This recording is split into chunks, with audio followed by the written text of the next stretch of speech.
Hello student, स्वागत है आपका श्रेयस साइंस क्लासेस में। मैं हूं अवधेश त्रिपाठी और आज हम पढ़ने वाले हैं रेस्पिरेटरी सिस्टम यानी श्वसन तंत्र का सेकेंड पार्ट। इसका पहला पार्ट मैंने पढ़ा दिया था आपको, और यदि आपने पहला पार्ट नहीं देखा तो पहले पार्ट को आप जरूर देखिए, क्योंकि आपको समझने में ज़्यादा आसानी होगी। क्योंकि आज का जो टॉपिक है ये समझने के लिए आपको पहले पार्ट को देखना होगा। और मेरा आपसे रिक्वेस्ट है कि वीडियो को पूरा देखें, आपको सीखने को बहुत कुछ मिलेगा। और प्लीज़ चैनल को सब्सक्राइब करें, शेयर करें, लाइक करें, ताकि मेरा भी मोटिवेशन बढ़े और मैं अच्छे आपके लिए जो भी टॉपिक्स हैं आपके, मैं आपसे बता रहा हूं कि आपके 10th का 11th का जो भी केमिस्ट्री, अभी तो मैं बायोलॉजी की वीडियो बना रहा हूं, जो भी टॉपिक वाइज है सारा। इसके बाद मैं 10th में जो केमिस्ट्री है सारे चैप्टर्स के वीडियो बनाऊंगा और 11th 12th के भी बनाऊंगा। बस आप लोग पेशेंस रखिए और मेरा साथ दीजिए। तो चलिए शुरू करते हैं। आज का हमारा टॉपिक है श्वसन के प्रकार, टाइप ऑफ रेस्पिरेशन। तो श्वसन क्या है, मैंने आपको पिछली वीडियो में बताया था कि जो हमारे भोज्य पदार्थ होते हैं, यानी भोज्य पदार्थ क्या है, जो भी आप खाते हैं वो किस में टूटता है, ग्लूकोज में टूटता है। और ग्लूकोज को हम बोलते हैं सेलुलर फ्यूल, कोशिकीय ईंधन बोलते हैं, और उसका ऑक्सीकरण होता है तो हमें एनर्जी मिलती है। ये मैंने आपको बताया था। उसका देखिए आज भी मैं रिएक्शन लिख दिया हूँ। उस दिन भी मैंने लिखा था यहाँ पे क्या, यहाँ पे था ग्लूकोज C6H12O6, इसका हुआ था ऑक्सीडेशन, ऑक्सीकरण, और बना था कार्बन डाइऑक्साइड, जल और प्लस एनर्जी। ये चीज हुई थी। मैंने बताया था कि आपको जो एनर्जी मिलती है, हमारी बॉडी को कार्य करने के लिए क्या चाहिए, एनर्जी चाहिए, और वो एनर्जी हमें मिलती है ग्लूकोज से। ये ग्लूकोज हमारी बॉडी में आता कहाँ से है, जो आप खाते हैं ना, कुछ भी आप खाएंगे, चावल दाल सब्जी जो भी खाएंगे, वो टूटेगा ग्लूकोज में और टूट के हमारे ब्लड में चला जाता है। और ब्लड में क्या सेल्स हैं, तो सेल में क्या होगा, इस ग्लूकोज का ऑक्सीकरण होगा, ऑक्सीकरण होगा तो कार्बन डाइऑक्साइड जल एनर्जी बनेगी, और ये एनर्जी हमें चाहिए। तो ये जो श्वसन है, जो रेस्पिरेशन है, वो दो तरह का होता है। एक होता है अनाक्षी श्वसन और एक होता है एक आक्षी श्वसन, एक अनाक्षी श्वसन। एक को बोलते हैं एरोबिक रेस्पिरेशन और दूसरे को बोलते हैं एनारोबिक रेस्पिरेशन। तो क्या होता है इसे हम समझते हैं। आक्षी श्वसन क्या है, जब श्वसन ऑक्सीजन की उपस्थिति में हो या जब हमारे भोज्य पदार्थों का ऑक्सीकरण ऑक्सीजन के साथ हो तो इसे बोलते हैं ऑक्सी श्वसन। और जो जीव ऑक्सी श्वसन करते हैं उसे ऑक्सी जीव कहते हैं, एरोब्स बोलते हैं। तो इसमें होता क्या है कि जो हमारा ग्लूकोज है इसका पूर्ण ऑक्सीकरण होता है, यानी जो हमारा ग्लूकोज है पूरी तरह टूट जाता है और टूट के बनता है कार्बन डाइऑक्साइड, जल और एनर्जी। देखिए मैंने एनर्जी लिख दिया है।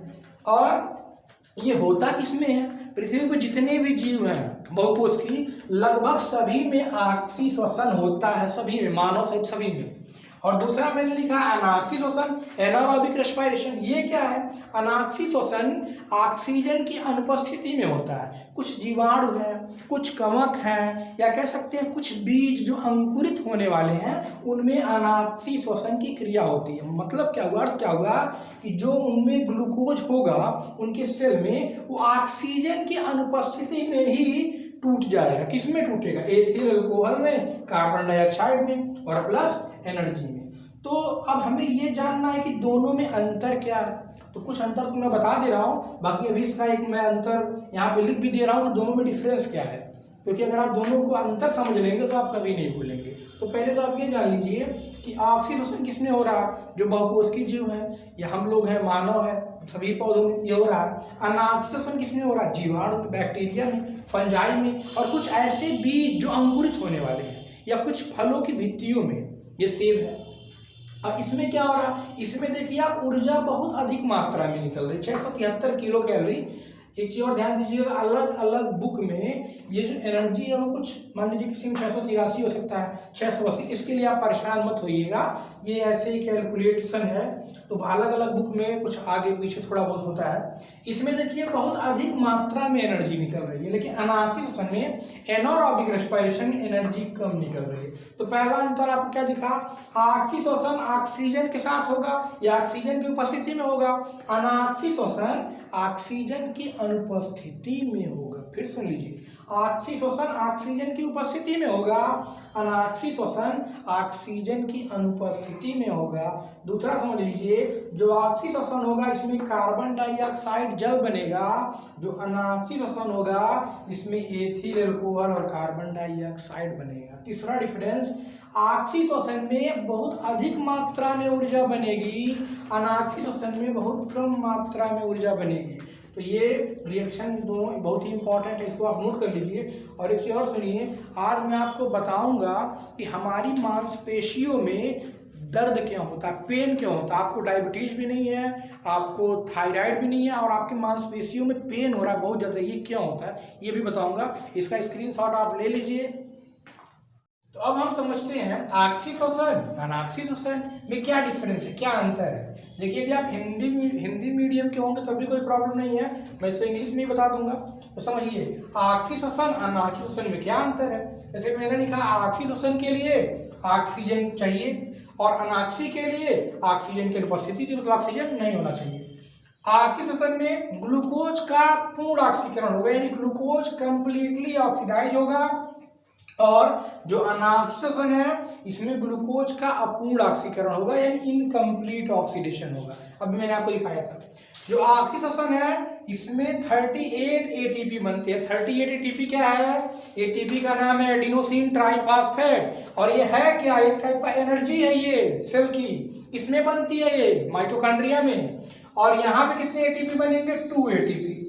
इसमें कितनी एनर्जी निकल रही, 686 किलो कैलोरी, और यहाँ 54। तो आप खुद देखिए, ऑक्सी श्वसन में बहुत ज्यादा एनर्जी निकलती है, अनाक्सी श्वसन में कम एनर्जी निकलती है। ये किसमें होता है, जंतुओं में, पेड़ पौधों में, मानव में, और ये किसमें होता है, ईस्ट में, बैक्टीरिया में। अब एक चीज और आप समझ लीजिए, ये जो मैं आपको बताया हूं कि ये जो ग्लूकोज है इसका ऑक्सीकरण हो रहा है, कार्बन डाइऑक्साइड जल बन रहा है, ये तो एक स्टेप है ना। ये जो सेलुलर रेस्पायरेशन या कोशिकीय श्वसन है, ये तो एक समझने का तरीका है, ग्लूकोज का ऑक्सीकरण हुआ, कार्बन डाइऑक्साइड जल बन गया। लेकिन इसके 2 स्टेप हैं। ये पूरी प्रक्रिया जो रिएक्शन में लिखा हूं 2 स्टेप में पूरा होता है। जैसे पहला स्टेप होता है ग्लाइकोलिसिस और दूसरा होता है क्रेब्स साइकिल, यानी इस कोशिकीय श्वसन को 2 भागों में बांटा गया है। कोशिकीय श्वसन की क्रियाविधि को 2 भागों में बांटा गया है, पहला ग्लाइकोलिसिस और दूसरा क्रेब्स साइकिल। तो पहले क्या होगा, पहले ये जो ग्लूकोज है ये टूटेगा पायरुविक एसिड में, और जो पायरुविक एसिड है अब वो चेंज होगा किसमें, कार्बन डाइऑक्साइड जल में। तो ये 2 स्टेप हल्का सा मैं आपको बता रहा हूँ, उस पर इसको एक मैं डायग्राम बना के आपको अच्छे समझा रहा हूँ। पहले समझिए, यहाँ पे क्या होगा कि जो ग्लूकोज है, जैसे मैंने यहाँ लिख दिया ग्लूकोज आपको पता होगा 6 कार्बन परमाणु वाला है, जिसका सूत्र है C6H12O6, ठीक है। ये ग्लूकोज टूटेगा, किसमें टूटेगा, पायरुविक एसिड में, यानी पायरुविक अम्ल में। इसमें टूटेगा ये पायरुविक अम्ल में ये टूट गया। तो ये पहला स्टेप हुआ। तो ग्लूकोज जब पायरुविक अम्ल में टूटेगा, इस प्रक्रिया को बोलते हैं ग्लाइकोलिसिस। अभी मैं बता रहा हूं आपको ग्लाइकोलिसिस है क्या। और इसके बाद ये जो पायरुविक अम्ल है ये फिर टूटेगा, किसमें टूटेगा, तो ये टूटेगा कार्बन डाइऑक्साइड में और प्लस जल में। तो ये जो अभिक्रिया अभी आप देख रहे हैं, ग्लूकोज ऑक्सीजन से अभिक्रिया किया है, कार्बन डाइऑक्साइड जल बना, ये पूरा रिएक्शन एक ही में है, लेकिन ये 2 स्टेप में होता है। जब आप इसको और डीपली जाएंगे तो समझेंगे 2 स्टेप है। एक ग्लूकोज से पायरुविक अम्ल बना और फिर पायरुविक अम्ल से कार्बन डाइऑक्साइड जल बना। तो जब ग्लूकोज से पायरुविक अम्ल बना, इसको बोलेंगे ग्लाइकोलिसिस, और जब पायरुविक एसिड से कार्बन डाइऑक्साइड जल बनेगा, इसको बोलेंगे क्रेब्स साइकिल। तो इसको हम और बेहतर समझते हैं, इसका आप स्क्रीनशॉट ले लीजिए। तो स्टूडेंट, अब हम जा रहे हैं पढ़ने कोशिकीय श्वसन की क्रियाविधि। जैसा कि मैंने आपको बताया कि जो ग्लूकोज है वो किसमें टूट रहा है, कार्बन डाइऑक्साइड में जल में। तो मैंने बताया कि ये जो अभिक्रिया है वो 2 पदों में होती है, 2 स्टेप में होती है। पहले स्टेप में क्या होता है, पहले स्टेप में ग्लूकोज टूटता है, किसमें टूटता है, देखिए आप टेंशन लेके मत पड़िएगा, एकदम आराम सुनिए। ग्लूकोज किसमें टूटता है, पहले ग्लूकोज टूटेगा पायरुविक एसिड में, फिर पायरुविक एसिड किसमें टूटेगा, कार्बन डाइऑक्साइड जल में। तो जब ग्लूकोज टूटेगा पायरुविक एसिड में इस प्रक्रम को बोलेंगे ग्लाइकोलिसिस, और जब पायरुविक एसिड टूटेगा कार्बन डाइऑक्साइड जल में तो इस प्रक्रम को बोलेंगे क्रेब्स साइकिल। अब हम इसको बेहतर समझते हैं, ध्यान दीजिए, बहुत इंपॉर्टेंट है, 10th में है तो भी ये इंपॉर्टेंट है, एनसीईआरटी में है, आपके ध्यान देख लीजिएगा, एनसीईआरटी में दिया हुआ है 10th में, और 11th में आप पढ़ेंगे तब भी आपको मिलेगा, इसलिए आप समझिए अच्छे से। सुनिए, ग्लूकोज टूटा किसमें? पायरुविक अम्ल। पहली बात यहाँ शुरू होती है, कहानी की शुरुआत यहीं से है। ये ग्लूकोज जब पायरुविक एसिड में टूटता है, ग्लूकोज क्या है? ग्लूकोज एक शर्करा है 6 कार्बन वाला। ग्लूकोज से पायरुविक एसिड के टूटने में ऑक्सीजन की कोई आवश्यकता नहीं है, oxygen is not required for conversion of glucose into pyruvic acid. Glucose से पायरुविक एसिड बने, इसके लिए ऑक्सीजन की कोई आवश्यकता नहीं है। अब आपके मन में प्रश्न उठेगा, ये ग्लूकोज से पायरुविक एसिड बॉडी की किस जगह बनेगा? तो आपको पता है, हमारी बॉडी, हमारा शरीर किससे बना है? कोशिका से बना है, सेल से बना है। और इस सेल को मैं यहाँ देखिए बना रहा थोड़ा सा, ये हमारी बॉडी का सेल है। देखिए सेल तो इतना बड़ा होता नहीं है, सेल तो दिखता भी नहीं है, ये दिखेगा माइक्रोस्कोप से, लेकिन अब मुझे आपको समझाना है तो मैंने इतना बड़ा बनाया है। अब ये जो सेल है, इस सेल में 2 चीजें होती हैं। पहला आपको पता होगा, पहले तो ये प्रोटोप्लाज्म है, ऐसे ऐसे मैंने कर दिया, इसका जीव द्रव्य है।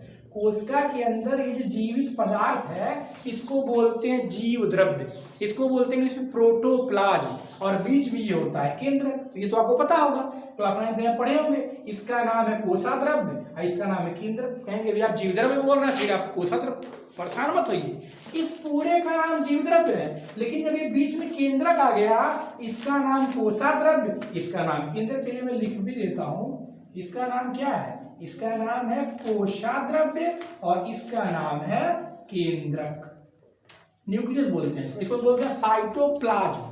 तो होगा क्या? ग्लूकोज चेंज होगा, बदलेगा किसमें? पायरुविक अम्ल में। इसके लिए ऑक्सीजन की आवश्यकता नहीं है, और ये प्रक्रिया कहाँ संपन्न होगी? कोशिका के कोशाद्रव्य में, यहाँ पे संपन्न होगी। यहाँ तक मुझे उम्मीद है आपको बातें समझ में आ रही होंगी। ग्लूकोज के एक अणु से पायरुविक अम्ल के 2 अणु बनते हैं, याद रखिएगा। और 1897 मैं भूल रहा हूँ, या 1997, एक बार मैं बता दूंगा अगले वीडियो में, ये क्वेश्चन पूछा गया था आईएएस में कि ग्लूकोज के एक अणु से पायरुविक अम्ल के कितने अणु बनते हैं। तो ये बड़ा इंपॉर्टेंट है कि ग्लूकोज के एक अणु से पायरुविक अम्ल के कितने अणु बनते हैं। तो 2 अणु बनते हैं, याद रखिएगा। कहाँ पे हो रहा है ये प्रक्रिया? कोशिका के कोशाद्रव्य में। क्या हो रहा है? ग्लूकोज से बन रहा है पायरुविक अम्ल। इस प्रक्रिया को क्या कहते हैं? तो इस प्रक्रिया का नाम है, ग्लूकोज से पायरुविक अम्ल बनने को बोलते हैं ग्लाइकोलिसिस। क्या बोलते हैं? ग्लाइकोलिसिस। याद रखिएगा, लिख दिया हूं मैंने glycolysis. The conversion of glucose into pyruvic acid is called glycolysis. यानी ग्लूकोज जब बदलेगा पायरुविक अम्ल में, इसको बोलेंगे ग्लाइकोलिसिस। ग्लाइकोलिसिस है क्या? समझिए, ग्लाइकोलिसिस 2 शब्दों से मिलकर बना है, glyco plus lysis. Glyco means होता है शुगर, लिसिस मीन्स होता है टूटना, यानी शर्करा का टूटना ग्लाइकोलिसिस कहलाता है। समझ लीजिए, एकदम बेसिक चीज बता रहा हूँ। शर्करा के, शुगर के टूटने को बोलते हैं ग्लाइकोलिसिस। कहीं भी मत होइएगा, आपसे 1 नंबर एग्जाम में पूछ लिया ग्लाइकोलिसिस क्या है, तो समझ जाइए कि शर्करा के टूटने को ग्लाइकोलिसिस कहते हैं। कौन शर्करा? ग्लूकोज। किसमें टूटेगा? पायरुविक एसिड में। ठीक है, तो देखिए यहाँ ग्लूकोज छूटा पायरुविक एसिड में। अब स्क्रीनशॉट भी ले लीजिएगा। अब सुनिए, ये जो पायरुविक एसिड बना है 3 कार्बन वाला है। देखिए एसिड क्या है? एसिड देखिए, एसिड भी 2 तरह होते हैं, केमिस्ट्री पढ़ाऊंगा बता दूंगा आपको। Inorganic acid, organic acid. जिस एसिड में एक COH आ जाए, ये ऑर्गेनिक एसिड है, कार्बनिक एसिड है। और जहां पे ये नया H2SO4 HNO3, वो इनऑर्गेनिक एसिड है। तो ये तो ऑर्गेनिक एसिड है, आप देखिए COH है। अब ये जो पायरुविक एसिड, यहाँ से देखिए फिर कहानी में एक अलग नया चीज आने वाला है। यहाँ से 3 चीजें हो सकती हैं पायरुविक एसिड में। पहला, अगर ऑक्सीजन की उपस्थिति होगी, किसकी उपस्थिति? ऑक्सीजन की, तो ये पायरुविक एसिड चेंज होगा कार्बन डाइऑक्साइड में, जल में, ऊर्जा में। और इसको क्या बोलेंगे? इसको बोलेंगे क्रेब्स साइकिल। क्या बोलेंगे? Krebs cycle. दूसरा नाम TCA साइकिल, तीसरा नाम साइट्रिक एसिड साइकिल। समझ में आ रहा होगा? फिर सुन लीजिए, ये ग्लूकोज से पायरुविक एसिड बना, ऑक्सीजन की आवश्यकता नहीं थी। पायरुविक एसिड से कार्बन डाइऑक्साइड, जल, ऊर्जा बना, ऑक्सीजन उपस्थित, ऑक्सीजन चाहिए, और इस प्रक्रिया का नाम क्या है? क्रेब्स साइकिल, TCA साइकिल, या तीसरा नाम साइट्रिक एसिड साइकिल। नेक्स्ट आप समझते हैं, ये प्रक्रिया कहाँ हुई थी? ग्लूकोज से पायरुविक अम्ल बना था, तो ये हुआ था कोशिकाद्रव्य में। ये पायरुविक एसिड से बनेगा कार्बन डाइऑक्साइड जल ऊर्जा, ये होगा माइटोकॉन्ड्रिया में। अब आप जिनको पता है माइटोकॉन्ड्रिया क्या हो तो ठीक है, जिनको नहीं पता तो जान लीजिए। हम लोगों की कोशिका में, सफेद कोशिका में यहाँ पे माइटोकॉन्ड्रिया होता है, कुछ ऐसी संरचना होती है। तो जो ये ग्लूकोज से पायरुविक अम्ल बनेगा ना, ये माइटोकॉन्ड्रिया में प्रवेश कर जाएगा, इंटर कर जाएगा, और फिर क्या होगा? इस पायरुविक एसिड से बन जाएगा कार्बन डाइऑक्साइड जल और ऊर्जा। तो ऑक्सीजन चाहिए और ये किसमें होगा? माइटोकॉन्ड्रिया में। तो मुझे उम्मीद है आपको ये भी समझ में आ गया होगा। अब आगे बढ़ते हैं। अगर ऑक्सीजन अब्सेंट होगा तो क्या होगा? तब ये कार्बन डाइऑक्साइड तो बनेगा। देखिए यहाँ भी कार्बन डाइऑक्साइड बना, यहाँ भी बना, लेकिन यहाँ पे जल बना, यहाँ पे जल न बन के बना एथिल एल्कोहल। और आपको पता है ये किसमें होगा? ये होगा जीवाणु में, ईस्ट में। ईस्ट क्या है? कवक है। अब एक चोर समझ लीजिए, तो ये कहाँ पे हो रहा है? माइटोकॉन्ड्रिया में। लेकिन अब बैक्टीरिया में माइटोकॉन्ड्रिया होगा? बैक्टीरिया तो एक कोशिकीय होता है, यूनिसेलुलर होता है, तो उसमें माइटोकॉन्ड्रिया होता ही नहीं है। तो नहीं है तो ये कहाँ होगा? कोशिका कला पे। कहाँ होगा? कोशिका कला क्या है? सेल मेम्ब्रेन क्या है? ये जो आपको दिख रही है बाउंड्री, इसका नाम है सेल मेम्ब्रेन। ठीक है, अब आगे बढ़ते हैं। ये समझ में आ गया, ये भी समझ में आ गया। अब तीसरा समझते हैं, पेशी कोशिका। यहाँ भी ऑक्सीजन अनुपस्थित होगा, ध्यान दीजिएगा। ऑक्सीजन क्या होगा? ऑक्सीजन अनुपस्थित होगा। अब ये बड़ी इंटरेस्टिंग टॉपिक है। मैंने बीच में पहले आपको बताया था कि हम जानेंगे कि हमारे मांसपेशियों में दर्द क्या है। आपको डायबिटीज भी नहीं है, शुगर क्यों कहता है मेरे पैर में दर्द हो रहा है, लोग कहते हैं कि बार डायबिटीज शुगर चेक करो, किसी ने कहा बड़ा दर्द, अच्छा यूरिक एसिड चेक करो, फिर भी आपको दर्द हो रहा है। तो आपको बताता हूँ ऐसा क्यों होता है। होता क्या है कि आप अचानक से कभी कभी हमारे मांसपेशियों में ऑक्सीजन की कमी हो जाती है। ये क्यों होती है? मान लीजिए सुबह आप दौड़ने जा रहे हैं और बहुत तेज दौड़ने लगे, तो जब आप तेज दौड़ते हैं तो आपके शरीर की मांसपेशियों को ज्यादा ऑक्सीजन की आवश्यकता होती है। तो हमें क्या होता है कि हम सांस जल्दी लें, ऑक्सीजन अपने अंदर मांसपेशी तक पहुंचाएं, लेकिन होता क्या है, जितनी ऑक्सीजन की आवश्यकता है ना उतनी मिल नहीं पाती है। और जब उतनी ऑक्सीजन मिलेगी नहीं तो हमारे मांसपेशियों में ऑक्सीजन की कमी हो जाएगी, और जब कमी होगी तो ये जो पायरुविक अम्ल है ऑक्सीजन की अनुपस्थिति में बन जाएगा लैक्टिक अम्ल और ऊर्जा। क्या बनाएगा? लैक्टिक अम्ल और ऊर्जा। और कार्बन डाइऑक्साइड यहाँ नहीं बनेगा, याद रखिए, यहाँ कार्बन डाइऑक्साइड नहीं बनेगा, बनेगा क्या? लैक्टिक अम्ल और ऊर्जा। और ये लैक्टिक अम्ल हमारे मांसपेशियों में, पैर की जो पिंडलियां होती है वहां पे जमा हो जाए और मांसपेशियों में आपके दर्द होगा। ठीक है, तो अब एक चीज और बताना भूल गया था, ये ग्लूकोज से पायरुविक अम्ल बना, इसका पता किसने लगाया? 3 साइंटिस्ट रिलेटेड है इससे। कौन कौन? इम्बेडेन, मेयरहॉफ, पार्नस। ठीक है, इनका शॉर्ट में हम नाम लिखते हैं EMP पथवे। EMP पथवे याद रखिएगा। और ये मत समझिएगा मैं इंग्लिश में लिख रहा हूँ, हिंदी इंग्लिश दोनों इसका एक ही चीज है। ग्लूकोज से बना पायरुविक अम्ल प्रक्रिया का नाम है ग्लाइकोलिसिस। कहाँ हुआ? कोशिका के कोशिका द्रव्य में हुआ। नाम क्या है इसका?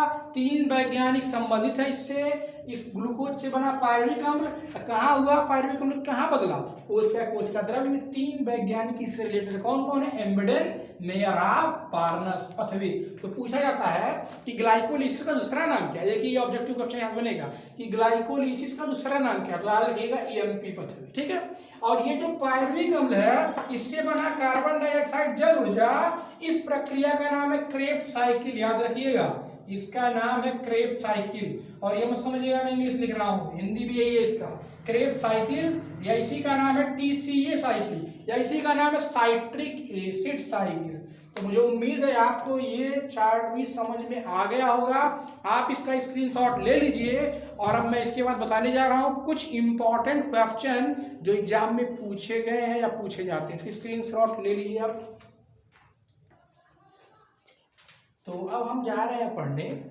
ये कुछ क्वेश्चंस मैं लिख दिया हूँ जो कंपटीशन के लिए बड़े इंपॉर्टेंट है, या आप कोई भी मेडिकल एग्जाम लेंगे तो उसके लिए भी इंपॉर्टेंट है। लेकिन इसके पहले, अब वीडियो बड़ा लंबा हो जाएगा, तो ग्लाइकोलिसिस में और क्रेब्स साइकिल में डिफरेंस अगर आपको पता करना हो क्या डिफरेंस है ग्लाइकोलिसिस में और क्रेब्स साइकिल में, तो याद रखिए कि ग्लाइकोलिसिस में क्या है कि ग्लाइकोलिसिस की ये प्रक्रिया है वो कोशिका के कोशिका द्रव्य में हो रही है, और जो क्रेब्स साइकिल की प्रक्रिया है वो माइटोकॉन्ड्रिया में हो रही है। एक डिफरेंस ये हो गया। दूसरा डिफरेंस क्या है कि जो ग्लाइकोलिसिस की प्रक्रिया वो कहाँ शुरू हो रही है, ग्लूकोज से, लेकिन जो क्रेब्स साइकिल की प्रक्रिया कहाँ है वो कहाँ शुरू हो रही है, तो वो शुरू हो रही है पायरुविक एसिड से। तो ये बड़े डिफरेंस है, ठीक है। बाकी मैंने कुछ क्वेश्चन लिखा है इंपॉर्टेंट एग्जाम के लिए, वन लाइन, इसको आप नोट कर लीजिएगा, मैं पहले समझा दे रहा हूँ। पहला क्वेश्चन, ग्लाइकोलिसिस को अन्य किस नाम से जानते हैं, तो इसको जानते हैं ईएमपी पाथवे, यानी embedded major half Parnas pathway. कहाँ होता है, कोशिका द्रव्य में बता दिया आपको। ग्लाइकोलिसिस की प्रक्रिया कोशिका द्रव्य में होती है, ठीक है। ग्लाइकोलिसिस में 8 एटीपी अणु बनते हैं, ठीक। 8 एटीपी मतलब समझ रहे हैं ना, एडेनोसिन ट्राइफॉस्फेट। ग्लाइकोलिसिस व क्रेब्स चक्र के बीच कौन संयोजक कड़ी है, एसिटिल कोएंजाइम है। अगर ये आपको नहीं समझ में आ रहा ये क्या एसिटिल कोएंजाइम है, मैं आपको बता दूं कि ये जो ग्लाइकोलिसिस का प्रक्रम है, ये 10 स्टेप में, यानी ग्लूकोज से पायरुविक एसिड तक बनने में 10 स्टेप इन्वॉल्व होते हैं। अगर आप बोलेंगे, कमेंट करेंगे, तो मैं इसका ग्लाइकोलिसिस पे एक वीडियो बना दूंगा, लेकिन फिलहाल अभी इतना समझिए। मनुष्य की मांसपेशियों में अनाक्षी श्वसन होता है, अभी आपको समझा रहा हूँ। जैव ऑक्सीकरण में ऊर्जा किस रूप में बनती है, तो ऊर्जा बनती है एटीपी के रूप में। ग्लाइकोलिसिस में पायरुविक अम्ल कितने अणु बनते हैं, 2, यही मैं आपको बोल रहा था, सॉरी। 1997 में क्वेश्चन IAS में पूछा गया था, यूपीएससी में। और ईस्ट कोशिका में पायरुविक अम्ल टूटता है किसमें, एथिल अल्कोहल और कार्बन डाइऑक्साइड में। तो मुझे उम्मीद है आपको ये समझ में आया होगा। एक चीज़ और आप सुन लीजिए कि 1-2 दिन में मेरा ऑफलाइन कोचिंग चलता है, तो बच्चों का रिक्वेस्ट है कि सर प्लांट किंगडम में एल्गी पे, ब्रायोफाइटा पे, टेरिडोफाइटा पे वीडियो बनाइए। तो इसके बाद मैं मानव श्वसन तंत्र पढ़ाने वाला हूँ, उसका वीडियो आने वाला है। तो हो सकता है 2-3 दिन लेट हो जाए, तो इसके बीच में एक एल्गी यानी शैवाल पे एक वीडियो बने, उसका मानव श्वसन फिर आए। तब तक के लिए धन्यवाद, थैंक यू।